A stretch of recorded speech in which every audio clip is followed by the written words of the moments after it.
want to play a garden party, I wish you luck, but if memories are all you want, I'd rather drive a truck. Good morning, and welcome to another episode of Deciphering Dylan, although there's little deciphering in this song, which was actually written by Ricky Nelson and was a big hit back in 1972. Bob surprised everybody by playing this song the other night in San Diego, first time he'd ever done that in public. And he's quoted as saying it was one of his favorite songs and he wished he had written it himself. I'm sure he can relate to the lyrics. This is a special birthday edition, May 24th. Saturday is Bob's 84th birthday today. Generally, we don't see too much bootleg footage from Bob's concerts because he bans cameras. But since this is now the Outlaw Tour, different rules apply, and this particular song has popped up on the internet. I hope it won't be struck down for copyright. However, I'm only going to put it on my Deciphering Dylan channel, which does not monetize, so I'm not making any money off this. I'm just enjoying Bob celebrating an old song that's over 50 years old, but it was a hit when I was young.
Okay, so everyone wants to know, who is Mr. Hughes hiding in Dylan's shoes? One source thinks that may refer to George Harrison, who apparently used the alias Mr. Hughes when he was traveling and was thinking about doing a album of covers of Bob Dylan's songs, but actually never did happen. They were good friends, George and Bob. That's a good guess. And then, of course, earlier he says Yoko brought a walrus. Well, we know that would have been John. This all refers back to a concert, I believe in 1971. It was a kind of an oldies reunion concert. A bunch of those early rock and roll stars, including Ricky Nelson, performing at Madison Square Garden in New York. Ricky had, changed from the Teen Idol days to back in the 50s when he was starring his parents' Ozzie and Harriet television show. Had many big hits in the 50s, early 60s, and then he kind of fell out of favor and he went more towards a country sound and he grew his hair out a little more. When he showed up at this concert, he started playing some of his new country material and the crowd was booing. Whether they were actually booing him or not is unclear, but he thought they were. And so from that experience, he wrote this song, Garden Party, all about how people didn't recognize him because he didn't look the same and they wanted to just hear the old songs and not the new songs. And of course, that's a problem that Bob has had all his career, is that people want to hear the songs, just like they sound on the record and all the old songs. Of course, Bob doesn't give in to that at all. So this really is his theme song in a lot of ways.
can't please everybody. At least you got to try to please yourself.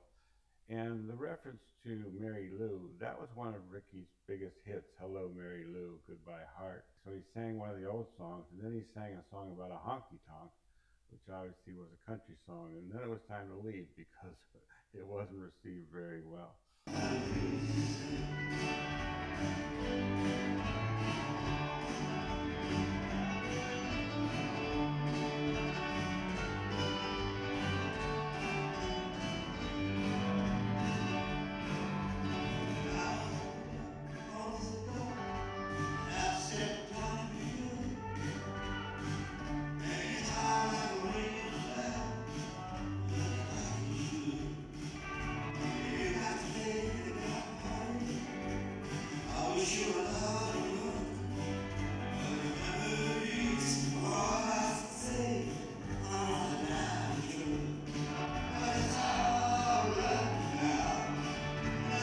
That line, if you want to play a garden party, I wish you luck, but if memories are all you want, I'd rather drive a truck. Doesn't that really apply to Bob's whole career?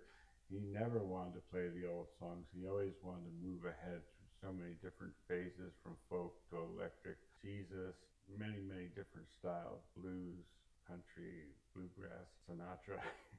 Bob never stopped once in his 84 years. He's always innovating, and right up to this moment.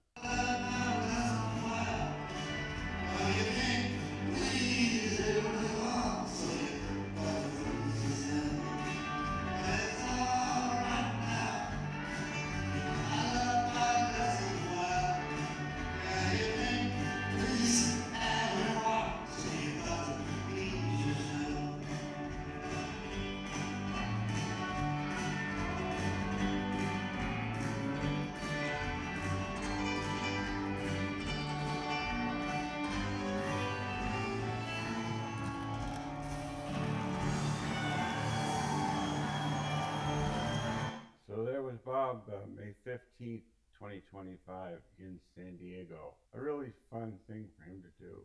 A lot of people really got a kick out of that, especially us old folks who remember Ricky Nelson, who died tragically in a plane crash in the late 80s. Ricky was kind of on the order of the Monkees, a guy who went from a television show to an actual music star. So he was looked with some suspicion for most of his career, but this is probably his biggest hit, where he looked back on his career and realized, that you gotta please yourself. And Bob has always done that.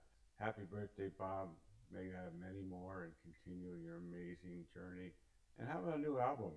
You got any new material around and around? I bet you do.